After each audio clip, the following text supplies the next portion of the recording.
자, 분위기 좀 바꿔볼까요? 어제 윤석열 대통령이 취임 후 처음으로 어딘가를 방문했다. 허허, 그런가요? 한번 영상 보시고 어딜지 궁금합니다. 영상 보시고 이어가 보도록 하겠습니다.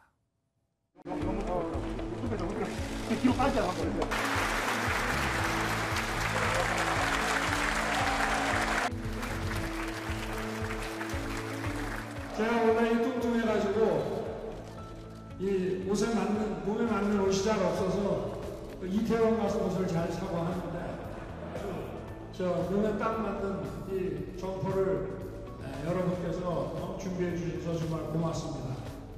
여러분들도 이사를 하고 또 사무실을 옮기고 하시느라고 정말 애 많이 쓰셨습니다. 여러분께 미안한 마음 아주 많이 있고 그러면서 정말 깊이 고맙게 생각합니다.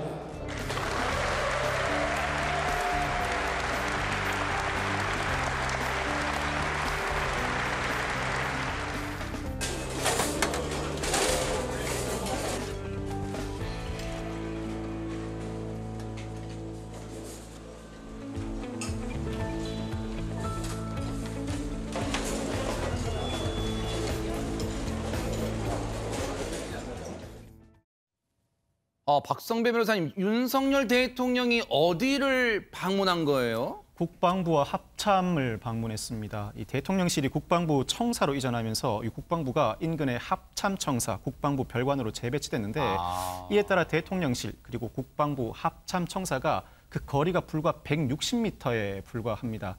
윤 대통령이 어제 처음으로 국방부 합참청사를 방문했는데 걸어서 이동했습니다. 걸어서 갔어요? 걸어서 국방부 청사 1층에 도착하자 100여 명의 직원이 나와 환영했는데 윤 대통령 직원들에게 대통령실 이전에 따른 연쇄적인 이사에 대해 여러분께 미안한 마음이 아주 많고 정말 깊이 고맙게 생각한다고 감사함을 전했습니다. 그렇군요. 뭐 국방부 합참 직원들 솔직히 인간이다 보니까 서운한 마음도 있었겠죠. 우리가 하루아침 이사를 가야 돼라고 했을 텐데 그래서 대통령 방문으로 좀 봄 눈녹도 사라졌는지는 모르겠습니다만 앞서 보니까 점퍼가 좀 이채로웠습니다. 김현주 평론가님. 네, 오른쪽 가슴에 제20대 대통령 윤석열이라고 쓰여 있고 왼쪽 가슴에는 대통령 표장이 그려져 있는 그 공군 점퍼를 지금 선물을 받는 모습을 보고 계시는데요. 그렇군요. 스스로 이야기하기를 내가 좀 뚱뚱해가지고 몸에 맞는 옷을 찾으려면 이태원의 그 큰 옷, 뭐 빅사이즈라고 하죠. 예, 그런 가게들을 찾아서 옷을 구하곤 했는데 네. 아주 특별히 신경 써줘서 맞는 옷을 고맙게 잘 받겠다라고 이야기를 하면서 네. 앞으로 안보 상황이 엄중하거나 혹은 민방위 훈련 같은 걸 할 때 이 선물을 잘 보관하고 있다가 입겠다고 얘기를 하셨는데 왜 윤석열 대통령이 그 회색 패딩 있잖아요. 네. 그것도 상시 입으시는 걸로 봐서는 공군 점퍼도 앞으로 자주 입으시지 않을까 생각이 네. 됩니다. 자신의 몸이 뚱뚱하다가 요즘 말로 하면 그거잖아요. 셀프 디스를 하면서 또 분위기를 좀 녹였어요. 그런데 국방부를 처음 간 거잖아요. 이사 간 국방부를 단순히 인사만 하러 간 건 아닐 것 같아요. 허지연 변호사님. 그렇죠. 국군 통수권자로서 역할을 또 하러 갔겠죠. 취임 후 처음으로 이 국방부와 합참을 찾은 거기 때문에 군 대비태세를 점검을 했다고 합니다. 윤 대통령은요. 지금 날로 우리 안보 상황이 굉장히 엄중해지고 있다라고 하면서 이 여러분께서 국가 안보를 위한 헌신을 해줬기 때문에 이게 없다고 하면 우리 경제나 사회활동도 제대로 이루어지기 어렵다라고 얘기를 하면서 그만큼 국방과 안보태세 유지가 중요한 상황이라고 강조를 했다고 합니다. 네. 이렇게 군 대비태세를 점검한 뒤에 국방부 구내식당에서 같이 오찬을 함께 했다고 하는데요. 네. 여기에 대통령의 선물이 있었다고 합니다. 뭘까요? 그 오찬 참석자들의 식판에요. 그 달콤한 과자 디저트 중에 마카롱이라는 게 있습니다. 네네. 그게 올려져 있었다고 해요. 아하. 디저트까지 신경 쓴 모습이었네요. 네. 지금 나오고 있는 저 모습이네요. 맛있었겠네요. 자, 그런데 윤석열 대통령 얘기 나온 김에 인터넷에 이게 지금 뜨겁더라고요. 뭐냐면 여러분 다 이 내용 다 아실 거예요.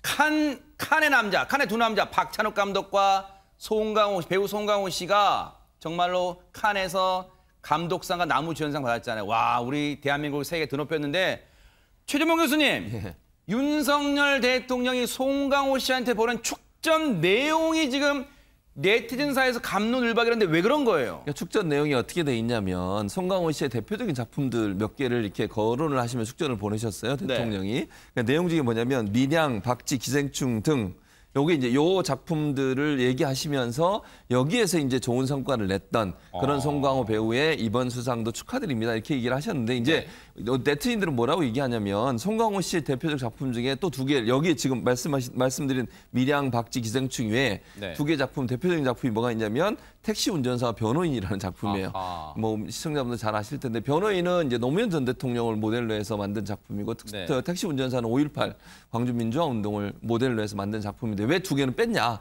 이게 논란이 되는 거예요. 그러니까 일부에서는 일부러 이거 그 뭐 노무현 전 대통령하고 그다음에 5.18 관련된 거니까 뺀 거 아니냐 이런 주장을 하고 있고 네. 거기에 대해서도 아니 이 나머지 밀양, 박쥐, 기생충은 칸 진출작들이었다. 아하. 그래서 적은 거지 이게 특별한 의미가 없다. 이렇게 지금 논란이 일고 있습니다. 우리 안진용 기자님이 이 논란에 대해서 하실 말씀 많으실 것 같아요. 이걸 어떻게 봐야 됩니까, 이걸?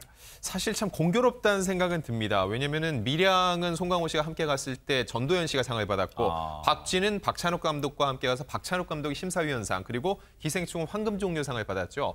아무래도 많은 작품들을 전부 다 늘어놓으면은 이 분량도 문제가 있을 수 있고 네. 거기서 이제 상징성 있는 작품들만 해놓은 건데 또 하필 또 변호인과 택시 운전사는요 1000만 영화입니다. 그만큼 대중적으로 인지도가 높은 작품이죠.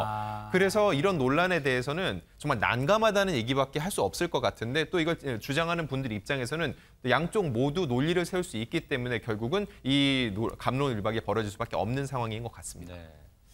글쎄요, 뭐 굳이 옹호할 생각은 없지만 까마귀 날자 배 떨어진 격 아닐까 싶어요. 무슨 의도가 있었을까요? 그렇게까지는 우리가 생각하지 않았으면 하는 또 생각을 해봅니다.